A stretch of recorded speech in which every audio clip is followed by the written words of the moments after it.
Olá pessoal, bem-vindos a mais um vídeo. Pô, eu acabei de ver que a última aula o último vídeo teve 25 minutos aí. Eu falo demais, desculpa pessoal, era pra ser menos aí, era pra ser mais rápido. Então, agora a gente vai falar como melhorar os dados que a gente coletou e exportou lá da nuvem, beleza? Primeiro problema aqui, o meu botão, ele é uma leitura... O que eu coloquei aqui como primeiro problema? Isso. O botão aqui, o primeiro problema é que ele lê um valor contínuo. Ele lê a tensão que ele está vendo naquele pino lá. Então o dado que eu tenho aqui, ele não é preto ou branco, ele não é ligado ou desligado. Ele é um valor numérico que vai de 0 a 1024. Nesse caso aqui eu tenho de 0 a 400 pelas características lá do meu setup, mas fiquem sabendo que ele poderia ir de 0 a 1024. E eu também poderia ter organizado essa coleta de dados de uma forma que eu já tivesse recebido aqui direto ligado ou desligado. Eu fui um pouquinho sacana e eu fiz só para dificultar um pouquinho, mas com o Arduino a gente consegue ler direto um valor digital de um jeito muito mais lógico, muito mais fácil do que ler um valor analógico, beleza? Isso foi só para dificultar um pouquinho. Caso você for implementar esse projeto você mesmo em uma outra situação, por favor mude essa leitura para uma leitura digital, é muito mais lógico. Enfim, divagações à parte, a gente tem aqui dois valores, duas sequências, dois ranges, dois intervalos de valores que representam se o meu LED está ligado ou se ele está desligado. Esses valores aqui representam um LED ligado, com valor de tensão maior, e esse aqui com LED desligado. E eu quero traçar uma linha aqui para dividir e transformar isso, ao invés de ser um número, transformar em uma categoria, ligado ou desligado, on, off, verdadeiro ou falso. Então, estou mostrando aqui duas formas diferentes de fazer isso. Este código que está comentado, sempre que você vê em Python, esse sharpzinho aqui quer dizer que ele está comentado, isso não executa, esse código é só para comentário. Esse código é só para organizar o texto e tudo mais. Então, esse trecho de código aqui não está sendo executado, eu botei apenas para mostrar uma outra forma de fazer o que eu acabei de fazer nessa linha aqui. O que eu estou fazendo aqui é que eu aplico uma função, então para cada linha da minha tabela, eu vou pegar o valor dessa linha, o valor da minha variável botão daquela linha e comparar. Se for maior do que 350, 350 é esse valor aqui que eu determinei para ser o limiar entre ligado e desligado. Se for maior do que 350, eu considero ligado. Se for menor, zero. Então, para cada linha da minha tabela, eu executei essa funçãozinha aqui, essa comparação, só para fazer a conversão de um número para uma categoria. Poderia fazer isso com outras funções, por exemplo, usando where do NumPy. Eu botei aqui de exemplo porque para outras situações isso pode ser mais adequado, beleza? E aqui eu estou com essa linha que eu estou visualizando. Então eu peguei o valor do botão e estou visualizando um histograma, da mesma forma como eu fiz no anterior, que eu estou visualizando um histograma. Então, para cada valor desses, por exemplo, com o valor botão lendo o valor 280 mais ou menos, eu tenho aproximadamente aí uns 40 valores, 40 amostras com esse valor, beleza? Então, eu estou apenas visualizando aqui o histograma para ver como é que está a distribuição desses meus valores. E a gente pode ver que depois de eu ter aplicado essa função para toda a minha coluna button, para cada linha da minha série, da minha coluna button, eu tenho apenas duas classes bonitinhos, 0 ou 1. Ainda está como inteiro, poderia colocar aqui booleano, verdadeiro e falso, ligado, desligado, duas strings diferentes, enfim. Outra coisa aqui que eu posso querer melhorar nos meus dados, ou melhor, antes mesmo de eu dizer que eu quero melhorar, eu percebi aqui um problema nos meus dados. Eu estava explorando, eu estava tirando visualizações e eu percebi um problema nesses meus dados. Falso contato. Matriz de contatos, componentes eletrônicos, circuitos em geral dão falso contato, dão problema, dão falhas. Então, nesse caso eu tive uma falha. Por que eu estou dizendo que eu tive uma falha?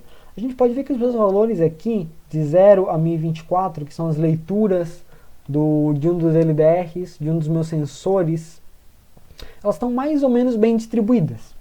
E o valor máximo aqui, exatamente 1024, eu tenho um monte de amostras que recebeu esse valor. um monte de amostras que recebeu. Isso não existe, beleza? Ou aquele sensor podia me dar uma resposta de 0 a 1024 e ele deu exatamente ali 1024 um monte de vezes, estava na luminosidade máxima. Isso teria acontecido se eu botasse um holoforte ali em cima, beleza? Então, essa situação aqui, ela aparentemente é um erro. Se eu fosse um cientista de dados visualizando esses dados, eu olharia para isso aqui, ficaria desconfiado e iria falar com alguém da engenharia. Olha, essa situação ela é real, ela aconteceu mesmo, ela é importante, ela é um erro, ela é um barulho, ela é um falso contato. E o engenheiro falaria, não, isso é um falso contato, isso é uma situação que não acontece, desculpa. Então esses dados aqui, eles têm que ser removidos, beleza? Voltando lá no circuitinho, só para mostrar que falso contato foi esse, LDR2 era o problema, né? O LDR2 está sendo sentido pelo Arduino a partir dessa entrada analógica aqui. Se eu remover esse resistor aqui, ou se tiver um falso contato em que ele parecer removido, o que essa leitura analógica vai estar vendo é a alimentação. Eu podia ter explicado o circuito melhor, né? Desculpa, pessoal. Essa aqui é a alimentação, esse aqui é o símbolo de alimentação, 5 volts, beleza? Então, isso aqui é a minha fonte de tensão. Então, na hora que o meu Arduino estiver conectado aqui sem o resistor, puxando para o terra, eu vou ler direto 5 volts. Então, eu vou ler a minha leitura máxima, 5 volts é o máximo. Eu estou lendo de 0 até 5 volts. Então, a minha leitura máxima é 1024. Então é daí que vem esse valor discrepante de 1024. Aquele resistor foi acidentalmente removido. Claro que você deve imaginar que fui eu, né? Então eu removi de propósito para simular um problema, beleza?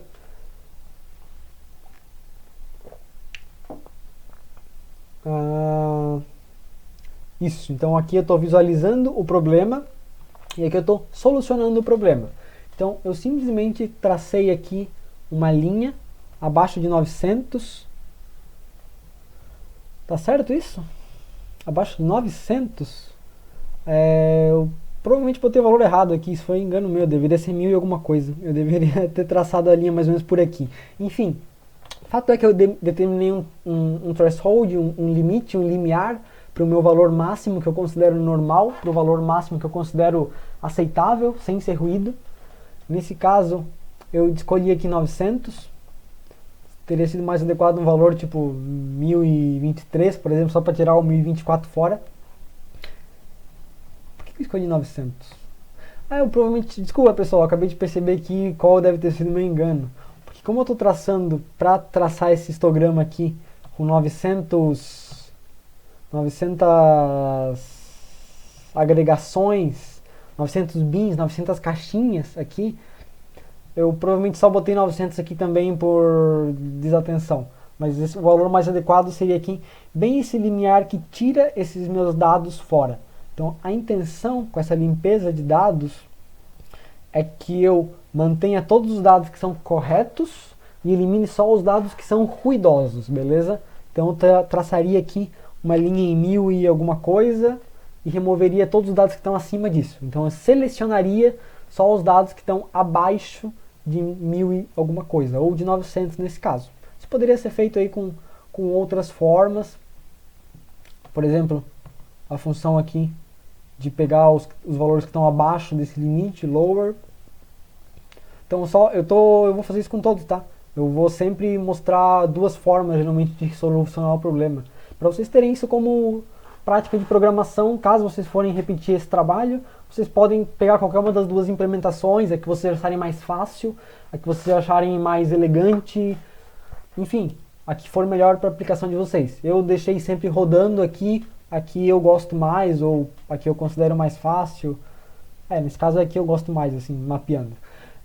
Então eu usei aqui a técnica de programação que eu prefiro, você pode usar a sua, então eu já dei outras opções. Como eu falei, esse curso não vai ser o curso de Python, não vai ser o curso extensivo em programação, estou só mostrando algumas técnicas para vocês mesmos poderem usar isso depois no futuro, beleza?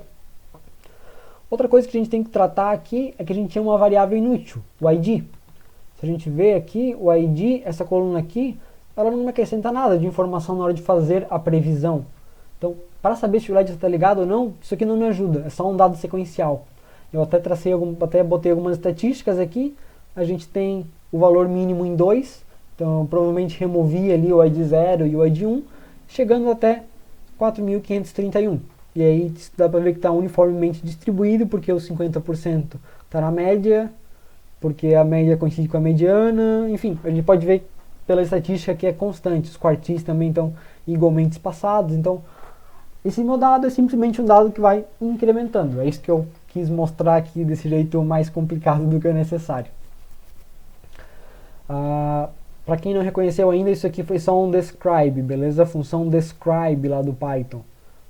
Então isso aqui foi processed, que é o nome da variável que está armazenando o meu data frame, processed, abre colchetezinho id.describe,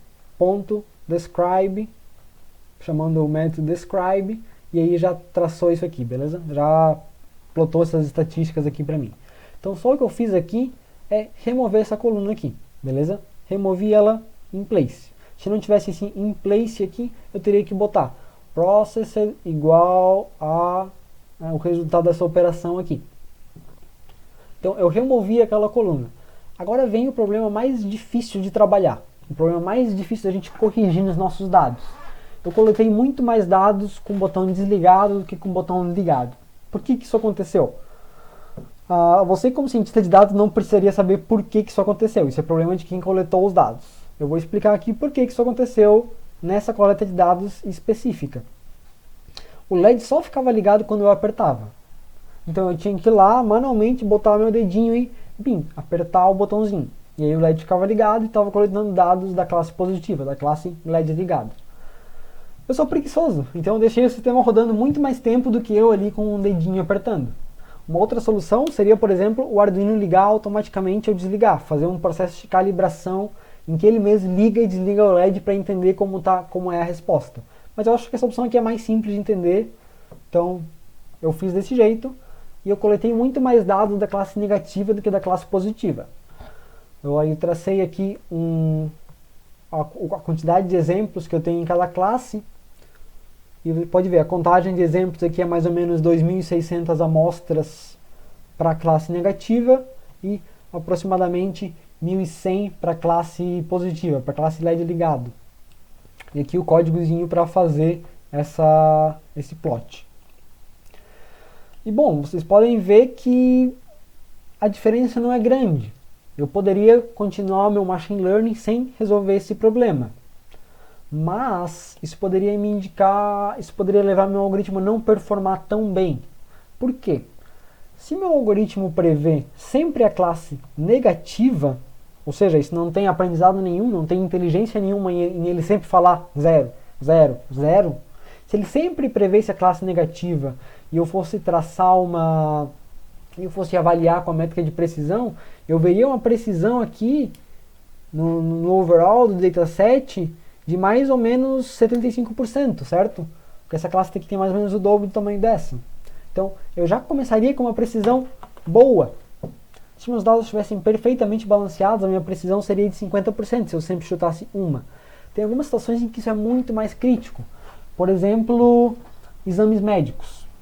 Pode ser que 1.000 pacientes, pode ser que um paciente a cada 1.000 tenha um problema médico que eu estou querendo detectar. Então, se eu quiser detectar, por exemplo, câncer de mama, pode ser que eu tenha milhares e milhares de exames como base de dados para fazer o meu treinamento, mas só alguns casos reais detectados de câncer de mama.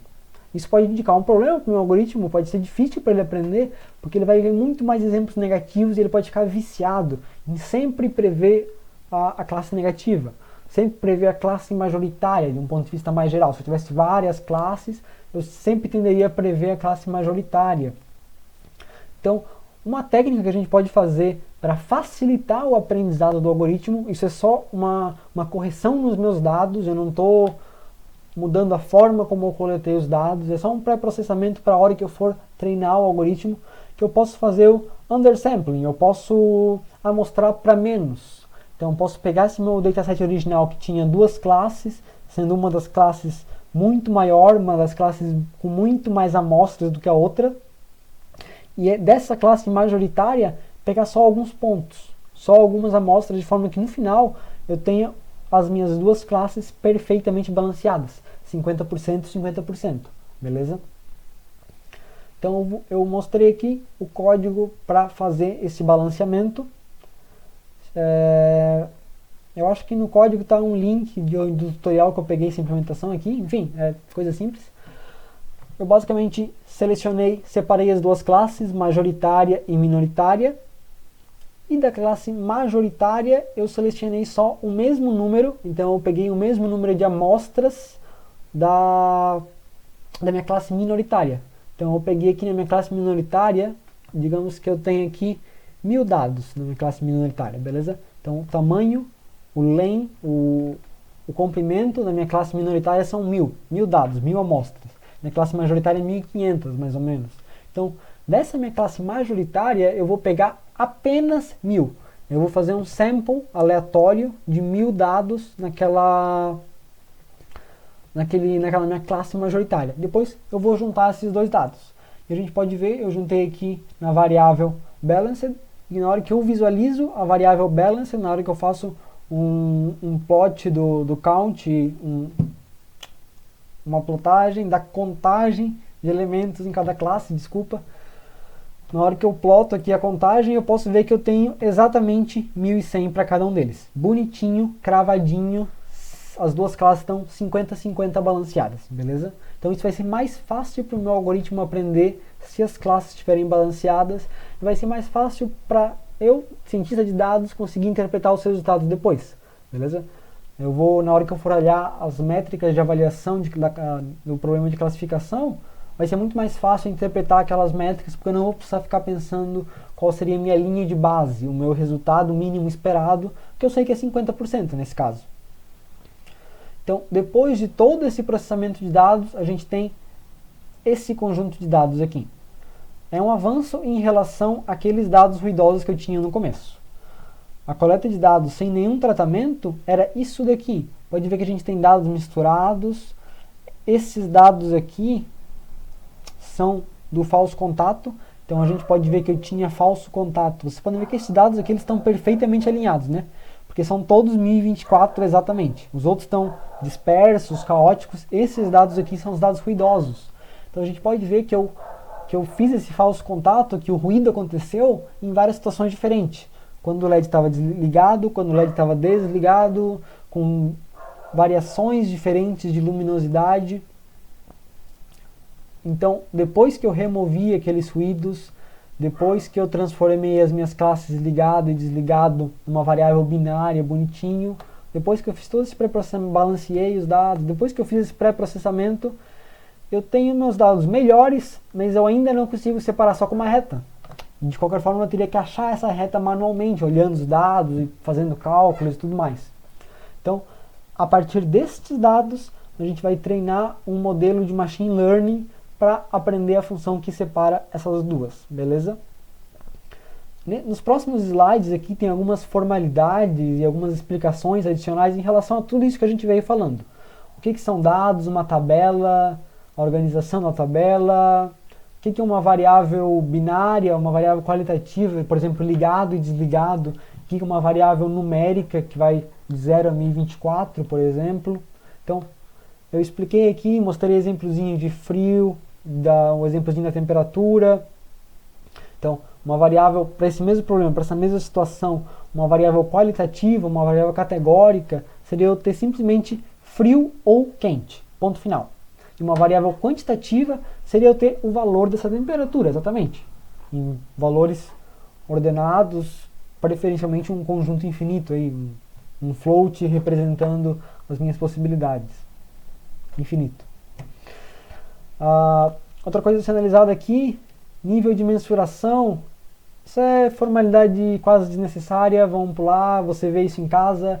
Tudo que está escrito nesses próximos slides aqui é só formalidade de tudo que a gente já veio conversando, beleza? Isso está como material adicional para vocês estudarem.